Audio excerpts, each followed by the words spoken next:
मुश्किल हालात के अंदर लीडर्स पैदा होते हैं और मुश्किल हालात के अंदर मुश्किल फ़ैसले करने होते हैं। और हम बहैसियत मुसलमान, हमारे पास तो इतने बड़े फ़ैसले हैं कि हमारे तो नमाज़ों के ऊपर, हमारे तो खुलफा को नमाज़ पढ़ाते हुए शहीद कर दिया गया। किसी ने सोचा था कि कौन उठ के नमाज़ पढ़ाएगा, लेकिन हमारे पास उसूल है कि फ़ौरन वो नमाज़ कंटिन्यू होगी, साइड पे उसको रख के आप अपनी नमाज़ कंप्लीट करोगे। ये सारे वाक़यात हम देख चुके हैं, हमें सब के बारे में पता है।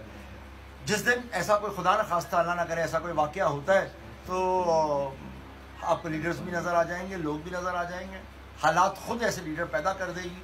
ऐसे वक्त के अंदर हो सकता है कि इससे बेहतर कोई लीडर निकल के आ जाए, हो सकता है इससे आगे मामलात को लेकर चला जाए। उस वक्त तो कहा जाता है ना, लॉन्ग लिव द किंग। कौन जानता था कि रसूलुल्लाह सल्लल्लाहु अलैहि वसल्लम से बड़ी लीडरशिप तो किसी की नहीं थी। रसूलुल्लाह सल्लल्लाहु अलैहि वसल्लम के ऊपर तो लोग हंसते थे कि आपका तो बेटा कोई नहीं है, लेकिन रसूलुल्लाह सल्लल्लाहु अलैहि वसल्लम के बाद जो खलीफा बने, कोई सोच सकते थे ये खलीफा बनेंगे, और कोई सोच सकते थे ये वो स्टेप्स लेंगे कि जो स्टेप्स एक आम इंसान नहीं ले सकता, सोच भी नहीं सकता था। वो स्टेप्स हज़रत अबू बकर सिद्दीक ने लिए, ऐसे ऐसे स्टेप्स लिए कि दीन को असल जोड़ के रखने वाले हज़रत अबू बकर हैं।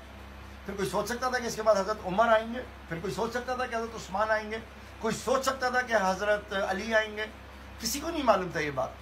क्या किसी ने सोचा था? क्योंकि सबसे ज़्यादा जो पावरफुल शख्सियत थे वो हज़रत अब्बास थे, हज़रत हमज़ा थे, रसूलुल्लाह के हज़रत हमज़ा थे। क्या हम किसी सोचा था कि हमज़ा इस तरह से शहीद हो जाएंगे और फिर ये मामला कहीं से कहीं निकल जाएगा?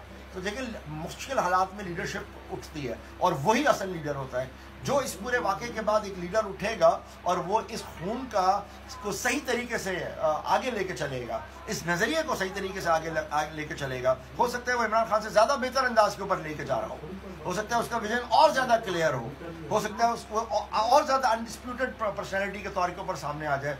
जो भी अगला लीडर होगा वो अपने आप को साबित करेगा और उम्मीद है कि ऐसा ही होगा। कंटिन्यूएशन चलती रहती है, मामला चलते रहते हैं। किसी ने सोचा था कि बेनज़ीर आएगी, हकदार तो दूसरे बेटे थे भुट्टो के, किसी ने सोचा था, मगर उससे ज़्यादा कामयाब हुए। मगर अगर दूसरा कोई बेटा होता भुट्टो का तो शायद सूरत हाल कुछ और होती और कुछ बेहतर भी होती, मगर किसी ने कुछ नहीं सोचा होता।